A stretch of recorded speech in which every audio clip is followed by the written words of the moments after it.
Hello and welcome back to Watching Brief for the week of the 11th of April 2022. I am joined as ever by the superb Mr. Andy Brockman, who I gather is quite looking forward to a bank holiday weekend. It's Easter weekend, and those of us who are sane and or paid by people who aren't ourselves are trying to get 4 days in a row off. Now, I don't fall into either of those categories necessarily, but I promise Mr. Soup I'll try. So what's your weekend looking like? Pretty similar to yours. I shipped a piece of work which I was on. I needed to get it on out the door this morning, so I'm now clear until Tuesday. Excellent. So and we've got sunshine outside and forget-me-nots in the garden, and it's all looking really rather nice and peaceful. Aren't we just so lucky? We are indeed. We are lucky indeed. Very fortunate. And in this week's Watching Brief, before we try and take a little bit of time off, we're going to be talking in the second half with regards to, unfortunately, the government falling foul of planning laws once again. This stuff is important as it does pertain to the urban, the countryside environment, and also the historic environment. For example, we've seen the government having been found to have acted unlawfully in and around the vicinity of Stonehenge in recent months. So we're going to be looking at that. But before we go there, we're going to start with a little upsum of what's happened since we last spoke on Watching Brief, because we didn't technically do a Watching Brief last week. We wanted to give the previous episode some space to breathe, and we just wanted to summarise, I suppose, Archaeworld UK's response to the situation in Ukraine, and initially, I mean, we touched on the fact that CIFA, for example, the Chartered Institute for Archaeologists, had initially tweeted, seemingly in response to other people sharing a hashtag that we had helped to launch.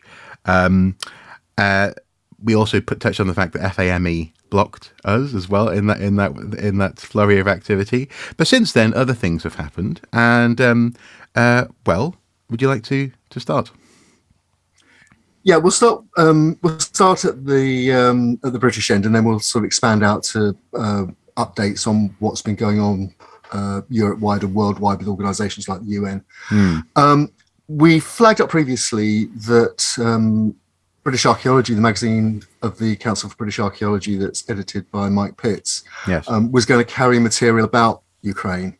And in fact, the issue concerned was published last Friday. It's now available in bookshops if you can find a hard copy. It's also available online if you have a subscription. But the Ukraine material, which Mike promised and published in the magazine, section, in the letter section of the magazine, is actually available.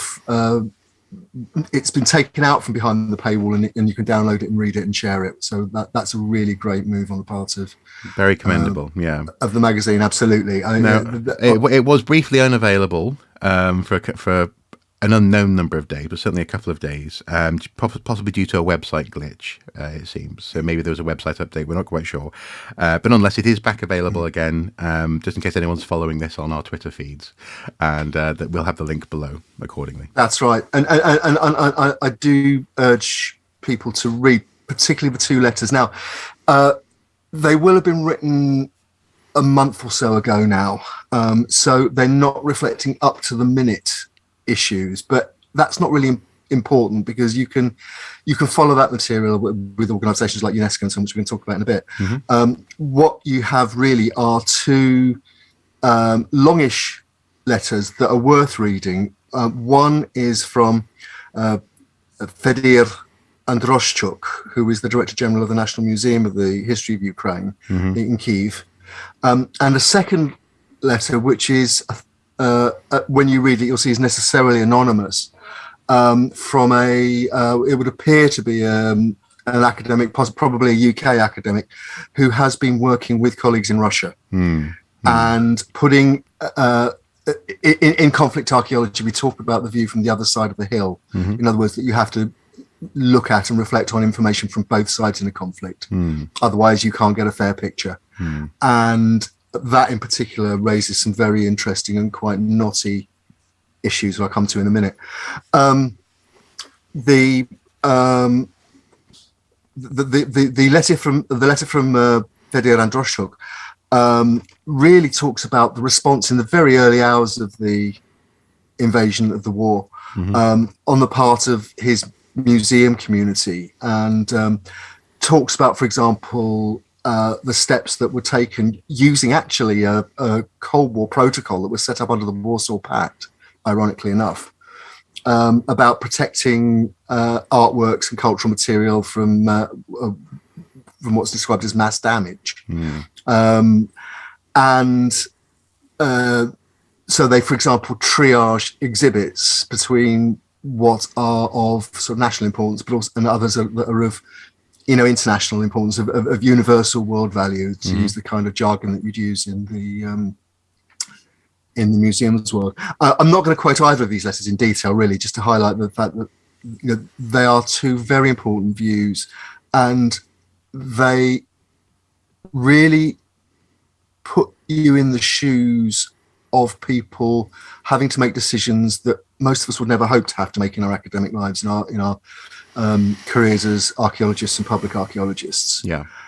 In the one case, facing physical destruction, potentially, and also members of staff who we've seen elsewhere in social media and so on, museum workers, heritage workers in Ukraine, working on protecting cultural sites, and then getting into combat fatigues, picking up a rifle and going off to fight. Yeah, yeah. On the other hand, from the other side of the hill, it talks about the regret, the missed opportunities, the difficulty of talking about the issues even in a society where the state is basically doesn't allow open debate. And in fact, if you argue against certainly if you're seen to come out against the war in public, you face now I think it's 10 to 15 years potentially in jail in Russia. But it also talks about just the little things, the things that people might not realize. For example, what happens if you want to license an image, say from a Russian museum, for an academic paper or for a book, and sanctions mean you can't actually pay for it. Yes. Yeah. So, but also, and it argues, around the idea of, is an academic boycott in these circumstances a good thing or a bad thing? I mean, people might be familiar with those arguments going right back to the sporting and cultural boycotts of apartheid South Africa in the 70s, 80s and early 90s. And the argument there was that it hastened the end of apartheid. The question is now, is it actually better to continue to interact with Russian colleagues as individuals who maybe privately will disown the policies of the Putin government, because maintaining contact is more important than what some people would argue a performative act like a boycott. Yeah. So knotty and difficult issues. Certainly, and they're available in that PDF. Again, as I say, we'll put the link below. In addition to that, we also managed to hunt down a screen grab, because I actually called every Deborah H. Smith newsagent within a 90-minute drive of me and couldn't find a physical copy of British Archaeology magazine. So thankfully, one of the wonderful people who follow Archaeosoup on Facebook took a photo of the digital copy on their phone, and it contained a brief statement from Neil Redfern. Now, I'll read this statement out, but what I will say is this statement, first of all, it echoes something that the CBA have already said, and secondly, it could have easily been a 3-tweet thread weeks ago. I'm still not sure entirely what value it is being published in a relatively niche magazine here in the UK instead of being on Twitter. But nonetheless, this was his statement. After all, he is doing his best. We are all aware of the devastating war in Ukraine and the destruction and the impact on people's lives, a part of which is reflected in the letters page of this magazine, as we've just been discussing. As a small charity promoting archaeology in the UK, the Council for British Archaeology, CBA, is not in a position to take an active role in proffering advice or campaigning about the war, its effects on heritage, However, as director of the CBA, I say we fully support the people of Ukraine and those organisations who have a direct role in helping them. Their suffering is at the forefront of all of our thoughts. So that was a very welcome statement, and it was released in the most recent issue of British Archaeology magazine. And I think we'll leave our viewers to decide for themselves whether or not that is adequate. All I would say is that other archaeological bodies are being more proactive in terms of talking about issues of, such as protecting cultural heritage. I'll come on to the UNESCO information that's been coming out about what's been happening to cultural sites in Ukraine in a minute. But also, as well, traditionally, as you pointed out previously, CBA was one of those organisations that was involved in highlighting the need for the Hague Convention. Actually, the UK archaeology community, many individuals and many organisations lobbied over a number of years for the UK government to ratify the Hague Convention on the protection of cultural material in conflict zones. The convention was written in 1954. I think it wasn't until I think 2017 that the UK actually ratified, and it was seen as a big win for archaeology. So I think I'm not going to pick out CBA here, but the leading bodies, several of the leading bodies in UK archaeology, including CBA, but also CIFA and FAME, the Federation of Archaeological Managers and Employers. None of them have cited the importance of the Hague, even though they or their members were involved in getting the UK to ratify. So there does seem to be a little bit of a disconnect there. So I suppose stepping away from our key world, we then have there was a policy paper, an open letter to UNESCO World Heritage Committee, published on the gov.uk website, wasn't there? That's right. This is a letter to the members of the UNESCO World Heritage Committee, which is a branch of UNESCO, United Nations Education, Scientific and Cultural Organization. It was published on the 8th of April, and it is connected with the fact that by pure accident and somewhat ironically, the next meeting of that committee is due to be held in Kazan in Russia in the summer and under the chairmanship of the Russian Federation. Now, the letter basically asks the World Heritage Committee to remove the meeting from Kazan and remove Russia as the chair. They argue that, for example, I'll just quote a few short paragraphs. We'll link to the entire letter. It's not very long, but we'll link to the whole thing. It says, on 24th of February 2022, Russia launched an armed offensive against Ukraine. 1 month later, intense fighting continues with hundreds of lives lost and the buildings and sometimes entire cities devastated. According to figures recently released by the UNESCO Secretariat, 53 cultural buildings, historical monuments, places of worship, libraries, etc., had been damaged or destroyed by 31 March, and it's likely that figure has since risen. It then says, Article 6.3 of the 1972 World Heritage Convention states, each state party to this convention undertakes not to take any deliberate measures which might damage directly or indirectly cultural or natural heritage referred to in various articles, situated in the territory of other states parties of this convention. It is impossible for the 45th session of the World Heritage Committee to be held either in Kazan or under Russian presidency while the latter is destroying, quotes, outstanding universal value in Ukraine. The credibility of UNESCO and the 1972 Convention protecting the world's cultural and natural heritage is at stake. Yeah. Well, and on a similar note, actually, I believe this is probably published on the 11th of April, UNESCO issued a statement with regards to the damaged cultural sites in Ukraine that have been verified by UNESCO. Now, they hasten to add that no UNESCO heritage sites have been damaged. World Heritage Sites. World Heritage Sites, sorry, have been damaged, Yeah. to be clear. But as of the 11th of April, UNESCO has verified damage to 90 sites. And since the 24th of February, 44 religious buildings, 6 museums, 25 historical buildings, 3 theatres, 11 monuments, and 1 library have been destroyed or damaged. UNESCO is conducting a preliminary damage assessment for cultural properties.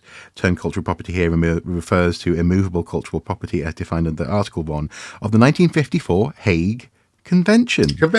Irrespective of its origin, ownership, or status of registration in the National Inventory, and facilities and monuments dedicated to culture and including memorials. And they go on to give a detailed list by region in Ukraine.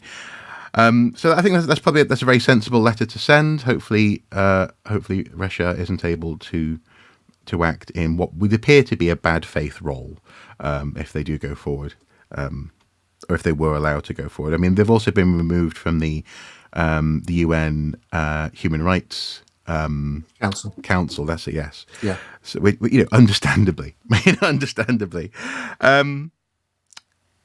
Now it's worthwhile pointing out one of the things that we were advocating, and that we were encouraging other people to suggest to friends and colleagues in archaeology, was to do with, here in the UK, the Homes for Ukraine scheme. We initially had a request to make it clear that we weren't asking archaeological bodies to do this, but rather people maybe as individuals acting within the Homes for Ukraine scheme. And it is worthwhile saying that the Homes for Ukraine scheme is not perfect. It is the only official scheme that our country is offering for people who are fleeing conflict in Ukraine. And given that this morning, in fact, our Prime Minister announced a scheme whereby refugees from other countries will be, certain refugees from other countries, notably young men, are likely to be sent off to Rwanda to either live in that, quote, dynamic country, or in the spirit of being a beacon of freedom and, was it freedom and hope? Or freedom and generosity, wasn't it? Being permitted to fill out their refugee forms in Rwanda before they, having got to Britain, before they're allowed to come back to Britain, if they are. The Homes for Ukraine scheme actually does look rather generous by comparison, I would say. However, it is not perfect. And there are a couple of reports that we're linking to below where it is being criticised. Now, notably, it's being criticised primarily for being shoddy. We have a link here from and too slow and cumbersome. Well, precisely, yeah. Link here from MSN Home or MSN.com. Homes for Ukraine scheme. This is written by Molly Blackhall, I believe. As a Briton hoping to host the Ukrainian family under the Homes for Ukraine scheme, the person that she was interviewing said that it took 2 days to complete their complex visa applications, even though she designs government systems for a living. Elise Jones, who lives in Liverpool, is trying to host a family of 4, 2 sisters-in-law and their children, a 5-year-old girl and a 7-year-old boy. The family tried for an entire day to fill out forms but could not manage it, and so handed it over to Ms. Jones. I design government services for a living, she said, and it took me 2 6-hour days to do 4 visa forms. It's that complex. Even now, I have no confidence that I have done it right. She completed the forms on the 23rd of March, but 2 applicants did not have an international passport, so had to go to visa application centre to process, and so on and so forth. So it's complicated, it is drawn out, it's making some people's lives very difficult. There is reports of Ukrainian families giving up altogether and just going back to a war zone because they can't stay in northern Italy or in wherever else that they appear to be, while people here in the UK who are offering them their homes try and make their way through this scheme. With regards to the Ukrainian war, the minister who took in a refugee has said that the friendship that she has achieved through taking in this refugee will last a lifetime, but there are issues with the scheme. This is the story of Environment Minister Victoria Prentice, who has taken a Ukrainian woman into her Oxfordshire home as part of the Homes for Ukraine scheme. She said that she has developed a relationship that will last the rest of their lives, but admits that there have been problems with the scheme. So far, just 15% of 32,200 visa applications received under the government's Homes for the Ukraine scheme have been granted, Minister for Refugees Lord Harrington has admitted that the government was not geared up, not ready for the volume of Ukrainians seeking refuge in the UK. It turns out that Ukrainians really do want refuge in the UK, apparently. Mrs. Prentice said that there was not a moment of indecision before she decided to take on Vika, who has stated that she's incredibly grateful for the opportunity to come and seek refuge. She is welcome to stay as long as she needs, the minister said. However, groups like Conservative Home and others are, in addition to pointing out the fact that it is difficult and a cumbersome process, that there are questions at this stage as to what happens after the 6 months of the scheme are up. One can only presume that the scheme will continue in some form while it's required, but obviously that hasn't been confirmed. So there is another question mark there with regards to the Homes for Ukraine scheme. It isn't specifically, for example, a jobs scheme. It is a homes scheme, and where people are welcome to come and work and live in the UK while they are here. So, and also in addition to this, there's another figure here from The Independent. Just 1,200 Ukrainian refugees in the UK, and UK homes under sponsorship scheme, as 71% of applicants are still waiting. So the figures are high, whether it's in the 80s or the 70s. It is a slow process. Needless bureaucracy and delays, ministers have been accused of, and also squandering British generosity. So, yeah, it's not perfect, but it's what we got. What do you think, Andy? Well, it's not perfect, but it is what we've got. It is pretty much the only way, realistic way for Ukraine refugees from Ukraine to come to the UK at the moment without the even worse bureaucracy of things like work visas. Now, there are a couple of other things I think I'd like to add. As of this morning, the Scottish government has announced a new initiative whereby students from Ukraine taking up full-time FE and HE courses from the new academic year beginning the autumn will not have to pay for tuition and will also get support for their living costs. They've also announced a scheme for existing students from Ukraine who might have trouble, for example, if their parents can't send them money. Okay. And are we certain that those students wouldn't rather that we simply gave them weapons? That's not what this is about. Okay. This is about people who are in country, who are in education, and as I say, the Scottish government, at least, it has announced this scheme. It's not immediately effective. They have to tweak Scottish education legislation, but given that the SNP, along with the Greens, form a government there, it's pretty much like it's going to happen. So once again, it's a scheme that's responding to a need, to an identified need. Precisely that. Yeah. And I think again, it's worth highlighting the need. This again, probably the best data is from the UNHCR, the UN High Commission for Refugees. It's a sort of gold standard for figures, and I think people will understand. And of course, and as they. Another UN official said yesterday that there are many other crises going on in the world, in Yemen, in Ethiopia, and Tigray, which we mentioned on Watching Brief previously. Yeah, and which I actually checked. I've been tweeting about this stuff for a decade, Andy. I just thought I'd highlight that, apropos of nothing, of course. Exactly.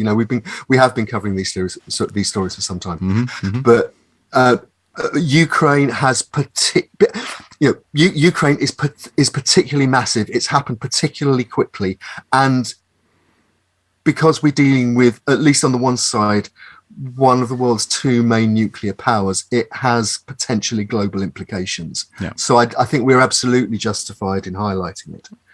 It's the second largest country by landmass in our continent. So on and so forth. And so on and so on and so on. Yeah. So just to put the whole thing in context, since the 24th of February, UNHCR estimates that 4,736,471 people up to end of yesterday, 13 April, have become refugees from Ukraine. Yeah. That's just since the war began. Yeah. Poland has taken almost 2.7 million. Romania 716,797. Hungary getting almost 250,000. Moldova, one of the smallest countries and poorest countries in Europe, almost 418,000, and so on. And the UN estimates that the entire Ukrainian diaspora in the UNHCR's Europe region, so the countries most immediately affected, including Britain. And obviously this includes people who are already working away from country, were in education, were in work or whatever. But it's something like 5 million. So, it's you're adding almost as many again to that diaspora. And just to compare those figures again, that's almost 2 million refugees have gone to Poland. 2.7 million. 2.7, so almost 3 million. Okay. And at the moment, as of a couple of days ago, Britain has accepted 1,200 refugees in the Homes for Ukraine scheme. Yes. Okay. And I should just add, I'm currently working on a story about how archaeologists have tried to engage with the Homes for Ukraine scheme. Yeah. Okay, moving on to the second portion of this week's Watching Brief, we have a story of how our government has fallen foul once again of the planning system.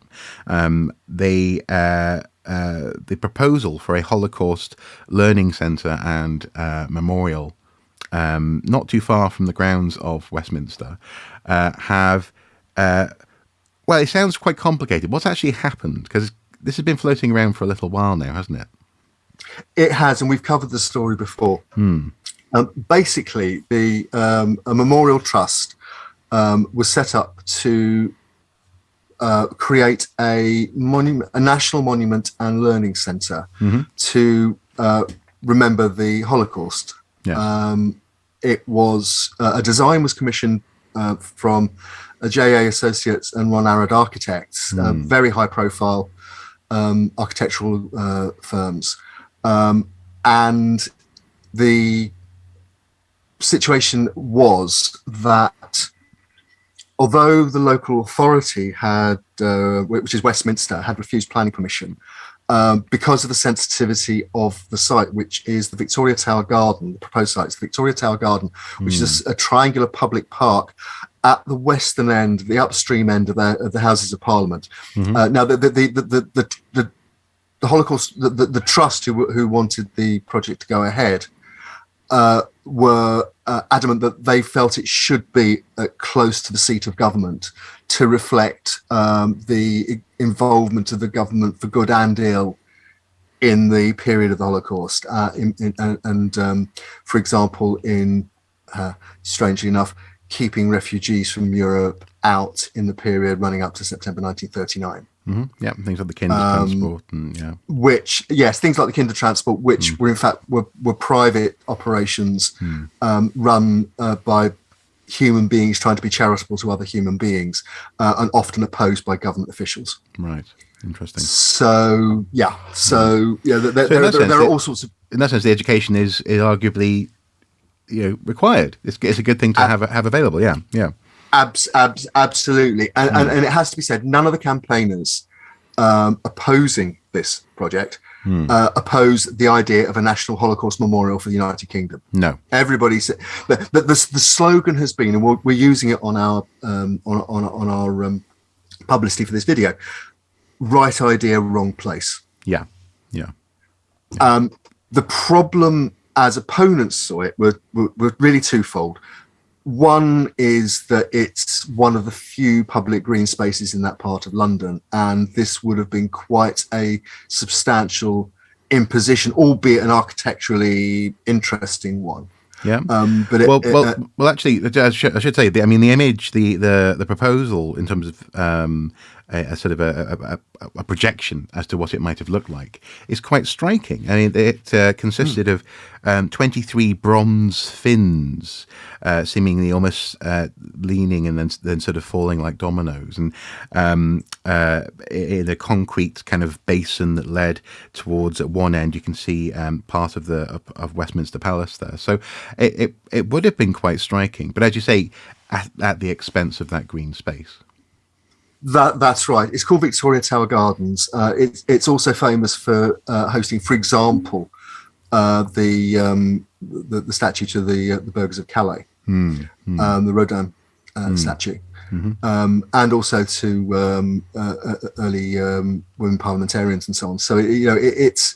I mean, in fact, I remember I was there shortly after the murder of the Labour MP Joe Cox, just before the Brexit referendum, and there was an impromptu commemoration shrine to her memory in that garden. It was private, it was quiet, it was an appropriate place, and people were adopting it to make their feelings known in that very sad circumstance. So there is precedent for the park being used for contemplation. But the idea was that this was just too big a project in an area where traffic access is poor, it's busy. There are obviously, it works both ways with something like a memorial to the Holocaust, because sadly security considerations have to be taken into account. So the idea was it's also a secure location. It's one of the most secure locations in London in terms of how much it's watched by police and security services. Yeah. So, well, actually, on that front, so could I just tell you a little anecdote? I have a friend who used to work in, is it called the Jewel Tower next to Westminster? Just on Westminster Abbey, College Green, I think it is. Yes, next to Westminster Abbey. Yeah, and no, it's in the shadow of Parliament. It's in the shadow of Parliament, the Jewel Tower, yeah. Both. Oh, is it in both? Oh, sorry, okay. Yeah. Okay, fine. See, I'm speaking as a Londoner. The clue's in the name, Westminster, Marc. It's called Westminster. It's one place, you idiot. So yeah, okay. You're from out of town. I know. You don't get the space. Yeah, I'm a simpleton from up north. But Jewel Tower, the Jewel Tower. He said it's run by the National Trust, and he said that he was told that they weren't allowed to go on the roof for any reason without phoning a particular office that would then radio the police to say someone's going out on the roof. Whether that was decorating or checking for leaks or something, whatever the reason, you could get shot because you might be seen as someone who's there to to do ill to people who are passing in and around Parliament. So yeah, it's a very, very secure area, even for employees of the National Trust. Yeah. So anyway, sorry, that was an aside. Yeah, that really was. Yeah. Yeah. Look, I mean, the thing is, this whole process has taken something like 8 years. It was originally announced by David Cameron when he was still Prime Minister. It's 5 years since Ajay and Arad were appointed to come up with the plan. It's been through planning inquiries, local authority planning committees, and eventually the decision ended up with the government. A government minister, basically a man called Christopher Pincher, who was then the housing minister, because planning comes under the housing communities and local government portfolio, essentially waved through the plan.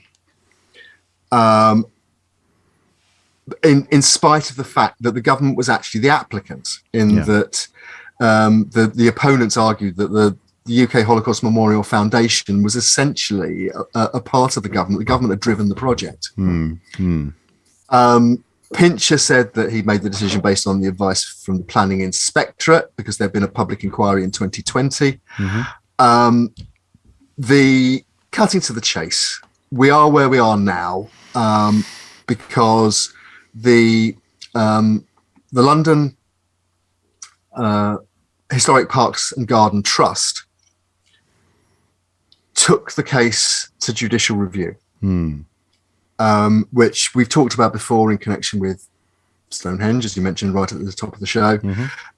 It is one of the few tools that opponents to schemes of any kind or government actions of any kind have when they believe that something inappropriate has happened, including a government body, a government minister acting unlawfully. Yes. What happened here was that following a judicial review in at the end of March into April, Mrs. Justice Thornton, these cases are overseen by a single judge, Yep. ruled that the whole public inquiry and planning report weren't valid, and that was because a historian, in fact, someone who used to work at the House of Commons, had written an argument that the planning decision hadn't taken into account the London County Council (brackets improvements end brackets) Act 1900. Yeah. Now, the importance of that act of Parliament, contains a clause which says that the Victoria Tower Garden should be maintained as a garden in perpetuity. Right. Yeah. And that was a material consideration, and it hadn't been considered, and it should have been. And therefore, Mrs. Justice Thornton quashed the planning permission. So the government was in a weird position there, where I'm sure some people in the current government would say that the previous government was a whole different kettle of fish back in 2016.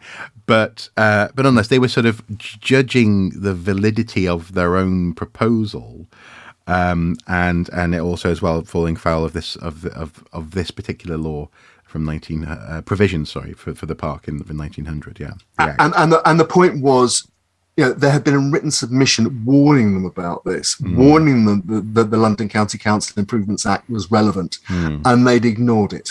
Yeah, and so it, in a sense, what Mrs. Justine Thornton was saying was that they, be more careful next time, guys. Don't ignore relevant legislation. Yeah, we should say we've linked to the PDF that contains of the entire judgment of the judgment below. So yeah, you can check that out if you're really interested, and also the blog post by Joshua Rosenberg, Wrong Place, Right Ruling. And again, it's interesting to point out that the opposition to this hasn't just been from people like the London Parks and Gardens Society. Many members of the Jewish community have also opposed this for various different reasons, but it's not in any way even underlying an anti-Semitic argument. No, it's absolutely about planning and appropriateness of place. Yeah, and so some of those arguments have been, and some of those questions have been surrounding the meaning as well. Because actually, from above, there's this sort of great grand sweeping path that leads up to an earthwork that then encompasses the bronze fins. It's a very elegant shape, but people are asking, what does this mean anyway? And so some of that stuff. But regardless, lawyers representing the government have argued that there was no error of law, and in the decision-making process in this instance, and that policy was not misinterpreted or misapplied. So I think they're trying to say, let's agree to disagree. Yeah, and by the way, it wasn't the party and the cake never came out of the Tupperware. That's going to be the least of their problems. Apparently, there's more coming down the track there. But anyway, that's I mean, talk about the problem. Government lawyers and the people who are backing the National Holocaust Memorial will be considering the next moves. We're also linking to one of the latest articles about this, which is an upsum from the Architects Journal, and it basically says it ain't all over yet, but. Essentially, the government could appeal the decision, although it might lose again. It could have another planning inquiry. It could even go so far as repealing the London County Council Improvements Act 1900 to get rid of the legal obstacle. Or it could, which they can do, yeah. Which they can do. Yeah. But then that will still lead. But all of those activities will still lead them into further planning inquiries and potential for more judicial reviews. Which is really crucial here, and this is probably where we need to sort of underscore and maybe round it up with a reminder that it's judicial review that highlighted what was quote, unlawful with regards to Stonehenge. The A303 Judicial upgrade, review is also the thing that people who have fallen foul of judicial review have seemingly described as being inconvenient and getting in the way of the business of government moving at a pace that it would like to move on certain issues. So we're highlighting this partly because, I mean, it may sound like a very niche British, UK, London, part of London planning issue, but actually it's important because this is exactly those moments where judicial review, where the minutiae of law, where the budgets that come into these sorts of things are very, very important to take a look at before jumping on the bandwagon, I guess, or before saying yes or no to it. There's a lot more that goes into it, and long may we keep judicial review. By no means is it guaranteed forever. No, it's to coin a phrase, it's use it or lose it. Yeah. And if there is a threat to lose it, then fight for it.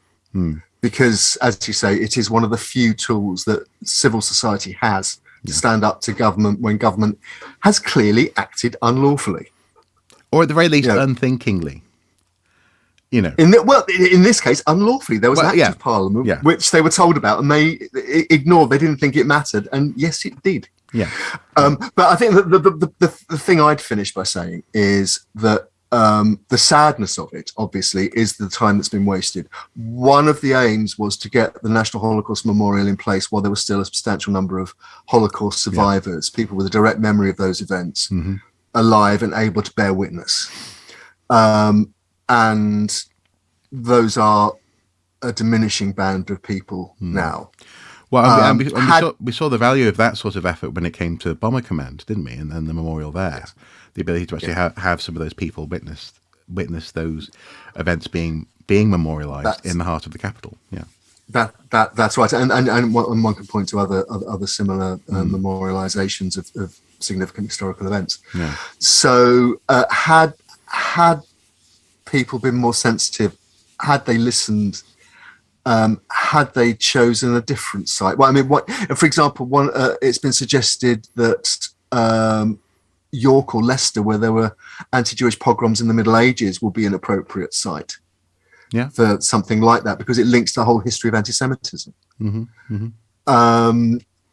So overall, but I should say, but again, those conversations also absolutely have to take into account the communities involved as well. Of course. Because, for example, in York, I know that I have Jewish friends who just aren't comfortable going to York, full stop. So the nuances come into it. I don't want to appear as though we're just saying this is up to the law. No. And in fact, as it's the capital city, people have still talked about London. And I think last time we talked about this, we talked about one site that's been suggested is next to the Imperial War Museum, which has just opened new state-of-the-art upgraded Holocaust galleries. So there are and always have been other opportunities, and it's not entirely clear why this one was being rammed through as it seemed to some people. Even some, as I said, some people many people, influential people in the Jewish community. Why it had to be there. And as it is now, the real sadness is that whatever happens, there will be many, many fewer survivors of that awful and important event to remember and bear witness when we finally do get. I'm sure that it's something that will happen. I'm sure there will be a National Holocaust Memorial at some point in the next decade, probably. But unfortunately, it comes in the wake of this basically mess. I can't imagine our government getting involved in a mess. I just can't. It doesn't happen, Andy. So now then, I'm going to wish you a very happy Easter weekend, Andy. I know that you're having family arrive imminently, even if they haven't already arrived. By the sound of some arrivals halfway through our recording there, but hopefully people at home fully understand that we have lives to live, and have a great weekend, Andy. Have a great weekend, everyone else who is having a relaxing weekend this weekend. Absolutely, whether you're celebrating Easter or not, just have a happy and peaceful time. Absolutely, yeah. And until next time, take care. Bye bye.